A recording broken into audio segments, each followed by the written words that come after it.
picture star with game broadcasts. Ari, over the weekend, Jacob Rodriguez is a badass on Texas Tech's defense, but not more badass than his West Point graduate wife.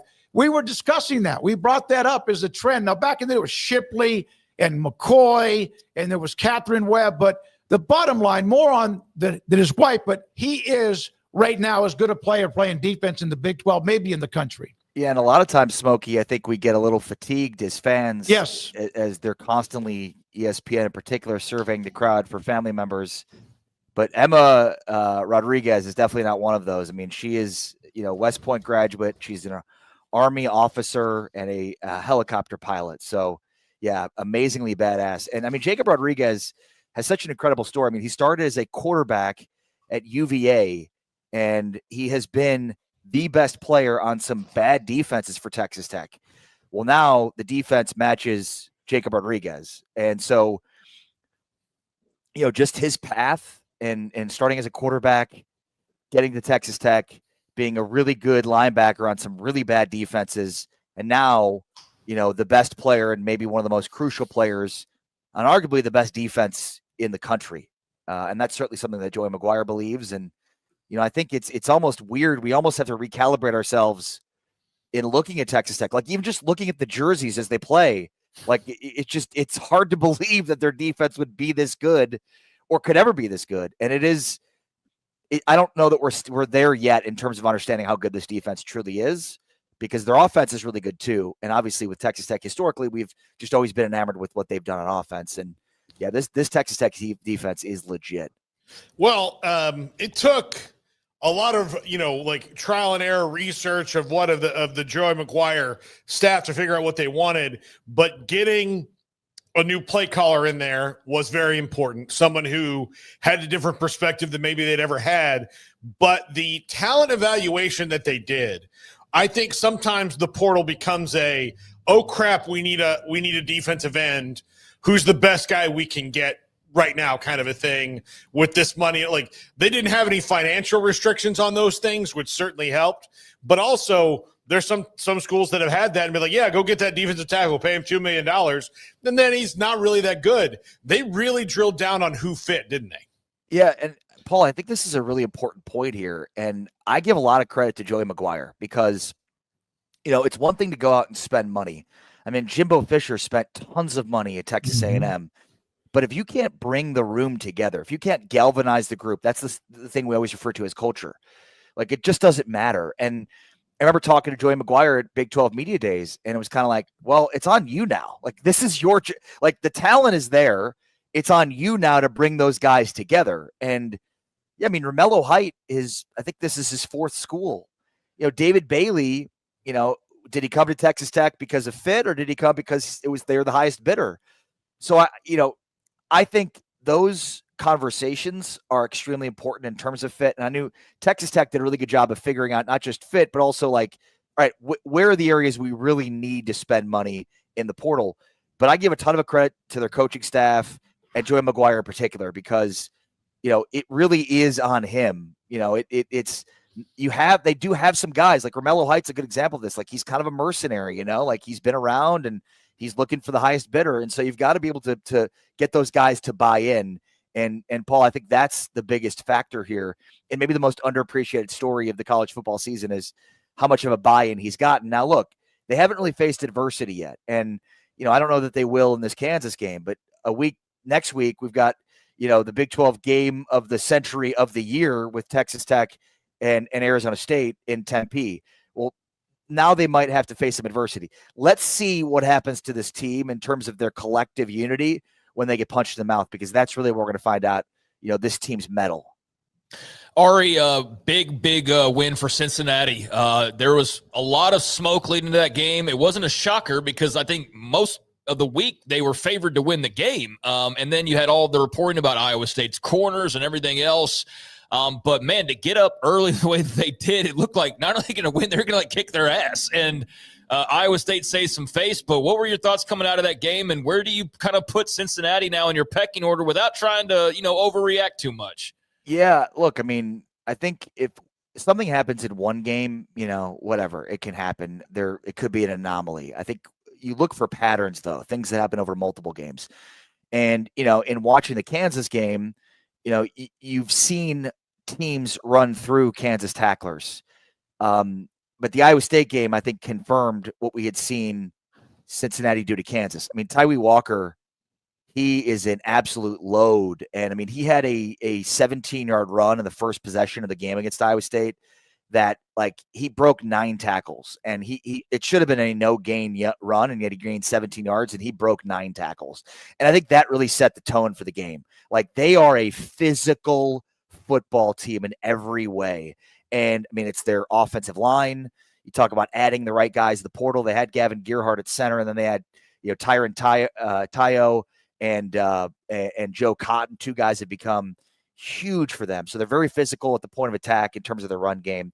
And then their runners are physical. I mean, even Evan Pryor, who, we think of as more of a finesse, outside runner, speed guy. I mean, even he was breaking tacklers in this game. So I think, Tyree Walker, we cannot sleep on how big of an acquisition that was, because he's just, it seems like, set the tone for the physical nature of this football team. And they, like, Brennan Sorsby plays that way now with breaking tackles. And I mean, just go back and watch that game. Some of those runs were just very physical. And I mean, Carson Willick, who's a really good linebacker in this conference, he was bulldozed multiple times in this game by multiple runners. And I can't remember who it was that said this a couple of years ago, basically in just looking at sort of like tells for success in the Big 12 historically, and like the best physical running football teams tend to win this conference. Obviously, we look at Arizona State last year. Like, that was their calling card. I think Arizona State, again, is a very good physical running team. Cincinnati may be the best in that department in the Big 12 in 2025. So let me ask you this. This is a hypothetical, but somebody asked it in the chat. It's kind of a cool question. Notre Dame's got 2 losses. If they run the table, and again, this is way down the road, but they're in. Yes, and they might be anyway. But let's say Tech goes 11-2. But they don't win the Big 12, which means they'll lose twice and maybe the Big 12 champion. Are they now a big enough brand, at least with what they've received, with the attention, to get in as an at-large over maybe some teams otherwise that would not happen? So 11-2 conference champion, or an 11-2 11-2 lost in the championship game? I mean, yeah, I could very well see a situation in which that team is in the college football playoff and that the Big 12 gets 2 bids. I think it just depends on who they play and how many losses they have. If it's a team that's, an Arizona State, an Iowa State, a Cincinnati, if they're only a 1-loss team. Yeah, I mean, look, I think to your point, Smokey, like, there's so many hypotheticals in this situation that have to play out. But I mean, where they are right now at 9th out of the top 10, they should be higher. But if they keep winning, the teams in front of them are playing each other. So there's an opportunity here for them to really get into the top 5, especially this weekend with a another 20-point win over Kansas. But yeah, I mean, I think it's their non-conference schedule probably works against them, but the reality is they've beaten every team they played so far by at least 20 points. And so, like, the results are the results. You can only play the team you've got that you're going up against, and they have absolutely taken care of business in those games. So, yeah, I mean, I think there's very much a path this year for the Big 12 to get multiple bids. We've been talking, guys, for years about the Big 12 being more top heavy. Well, it's here. I mean, just look, we talked about this last week. There's 3 more games this week out of the 7 that are double-digit lines, including Texas Tech playing a 4-win Kansas team as a double-digit favorite in that one. So I think that speaks to how top-heavy the league is. I mean, go back and look at lines heading into week 6, week 7 of the Big 12 season last year. You're not going to find many double-digit lines in any of those games. Most of those lines are 3, 4, 5 points at most. So I think that speaks to Vegas seeing where the conference is. I mean, I think West Virginia looks like a team that's going to be a bottom feeder. Obviously, we know Oklahoma State's already there. So, yeah, I mean, I think what you have right now is a clear delineation between the top and the bottom of the league, and maybe even more so the top and middle of the league too, which might have been what Texas Tech did to Utah, right? Like, Utah, we don't know how good Utah is. They look really good, but then got punked by Texas Tech. So does that say more about the top of the conference than it does about Utah? I think so. Ari, last year the Big Ten, granted they're the Big Ten, but Indiana is the example like you go by if you're trying to say, well, this team deserves to be in or doesn't. I mean, like last year under those very similar circumstances, Indiana got in, right? So, I mean, you could, like, they didn't have a great non-conference schedule, nor did Penn State, for that matter, who was in the playoff. So I understand that Penn State carries a lot more weight, but Indiana to me would be the comp. Yeah. And look, I mean, if we compare the Big 12 in its standing currently to the ACC, I mean, just look at the non-conference record. And so, you figure with where Miami is and the rest of their schedule, like maybe they lose one of these surprise games like we're used to seeing Miami do, or maybe they run the table and, we don't have to worry about multiple ACC bids. But for a conference in the ACC last year that got 2 bids, it feels like that's the Big 12 this year. Basically, unless Miami doesn't win the league, loses in the conference championship game, and the automatic bid goes to somebody else. And that could be the reason that the Big 12 is only one team now. But I think when you look at the non-conference slate for the Big 12, they're clearly ahead of the hierarchy of the ACC. And, the ACC's other argument was it was more top-heavy, right, with the Clemson, Florida State, Miami's of the world, where you could argue the Big 12 is much more top-heavy this year. I think the one thing, Paul, is, how much should and how much does talent matter here when you look at the preseason AP Top 25, when you look at the college football playoff rankings, the blue chip ratio, that stuff, like that matters. Talent level 4 and 5 stars matters. It's weighed into many of these metrics that are used in order to create that top 25. So while I don't know how much that helped Indiana as a team, I think being in the Big Ten helps them because the talent discrepancy between the Big Ten and the SEC is that much larger than it is with the Big 12 and the ACC. Texas Tech's on its way there in terms of a blue chip ratio, which is, 50% of your roster being 4 or 5 star recruits over a 4-year period. Texas Tech, BYU, Colorado are kind of on their way there. TCU has recruited a high level the last couple of years in terms of having number 1 and number 2 classes the last few years in the Big 12. But I think, this conversation in comparison, like it makes sense to us to compare Indiana with some of the teams in the Big 12, but it's tough because it's not exactly apples to apples because of the factor of the talent that plays in some of these advanced metrics they're looking at when they're measuring out these teams. So this weekend, big game on Saturday night, Arizona State and Utah could have a lot of say in what all we're talking about here and the rest of this way. Sun Devils in Salt Lake City, and Utah right now 6.5 points, Ari, 6.5 point favorites, 9:15 kickoff at Rice Eccles. What are your thoughts about this game, this matchup? Yeah, the line is kind of surprising, right? I mean, considering, Utah looked to be at the top of the conference or right there, and then Texas Tech punked them, right? So, I mean, how do we evaluate where Utah is when the only major evaluation point in terms of high-level competition was Texas Tech, and it's not a great showing for them. It's really interesting because this is, I want to say exactly a year ago that Arizona State burst onto the scene by beating Utah, who at that point was ranked 16th in the country in their own building. And, they rushed the field. Kenny Dillingham had that viral moment on the field where he's screaming and going nuts. So it's amazing to think about a year later how much things have changed for both programs. And now, we're surprised that Arizona State is, just a shade less than a touchdown of an underdog going to Rice Eccles Stadium.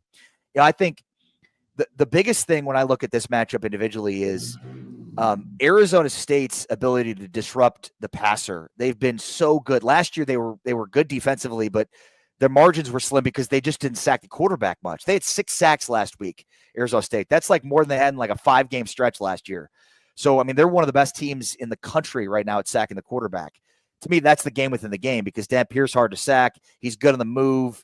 So their ability to disrupt what Utah wants to do with their pass rush, their defensive line is huge because, as we know, Utah wants to start running the football. They want to run the ball, control clock, and play good defense, and then eventually make plays down the field off play action. If Arizona State can win up front, that they can completely disrupt what Utah's trying to do. It's such an interesting league, and it's fun. I went down the rabbit hole of looking down the road, but this week, which game other than the obvious maybe catches your attention more than anything else? Yeah, that's a great question because, I mean, the obvious one here this week is Arizona State, Utah. Mm-hmm. I'm very intrigued by BYU, Arizona. I think those are clearly the two best games in the Big 12 this weekend. This will be the toughest test from a defensive perspective that Bear Bachmeier has faced in a very young career. Bear Bachmeier is the best story in college football that nobody's talking about. He's a true freshman quarterback who wears number 47, and his name is Bear, and he spent spring football in Palo Alto, California. So, I mean, for him, and we interviewed Kalani Sitake today for an interview that will air tomorrow on Big 12 Radio on TuneIn, so make sure to download the app and check it out. But, I mean, Sitake said basically his first live snaps that he took were at fall camp. A true freshman. He was playing high school football a year ago, and now he is leading a 5-0 BYU team as a true freshman, and he's impressive. Like, is he perfect? No, of course not. He had two mistakes in the game last week. He threw an interception and had a fumble. And it's like he's got a short memory for that kind of stuff. He's just got this great tempo and pace about him. Like he's in command. He knows when to run, when to throw. Like he's going to continue to make mistakes. And this is, I think, the best bullet point or resume point for him yet, because this is a really good Arizona defense. They had that one loss, but I still think this is a team that could compete towards the top of the conference because of how good their defense has been. So, this is by far the best defense he's played. This sets up a stretch of very difficult games for BYU, where they play at Arizona this week, then Utah, and then 2 road games at Iowa State, at Texas Tech. That's their next 4 games, guys. So 1 home game, which is Utah, their rival, next week, and it's Arizona, Texas Tech, Iowa State, all consecutively, all on the road. So we're about to learn a lot about how good BYU is, because they're loaded everywhere, except the major question is their true freshman quarterback, who hasn't been tested that much, but is about to really be tested. Yeah, and if not for the baby face, if you just told somebody like, oh, he's a junior, they'd be like, yeah, totally, because he plays that way. But I'll extend it even further. You ran down the list, but even after that, now you look at it, TCU at home, so okay, and then at Cincinnati suddenly looks like it could be another. So, I mean, the next 4 to 6 weeks for BYU, for all they haven't played anybody. Well, they're about to. So we're about to see what's going on. I'm excited to see them lace it up against some better teams as well. So this should be fun. Great call, Craig, on sometimes who thought the BYU Cincinnati game at the end of the year would be as big of a deal as it could end up becoming. Mm-hmm. So it's a great point. And I mean, it really, their schedule has worked out really well for them, because, if they had a Baylor schedule, that could have absolutely sabotaged everything with a true freshman quarterback. So they've kind of been able to ramp things up. I mean, a tough road game at East Carolina, it's winnable, but that's a tough road environment. He had to come from behind at Colorado. Again, we can look at the 5 wins they've had so far and nitpick how good those teams are, but I think it's really worked out well for them to sort of ramp up. He's had a few tough tests along the way, and now this is – one of the writers who's a beat writer for BYU for the Salt Lake Tribune basically said, they've had category 2 hurricanes right now. They're about to be category 5 and 6 is coming. Oh yeah. Hey man, enjoy California. Appreciate it very much. To be another, every weekend there's evidence. Look forward to what happens. But Arizona State, Utah, Arizona, BYU, a couple of the more ones that to kind of focus in on. Thank you, Ari. See you next week. Thanks for your time, buddy. Appreciate you, brother. Take care. Great talking to you guys all, and make sure to download the TuneIn app and check out Big 12 Radio. Thanks, everybody.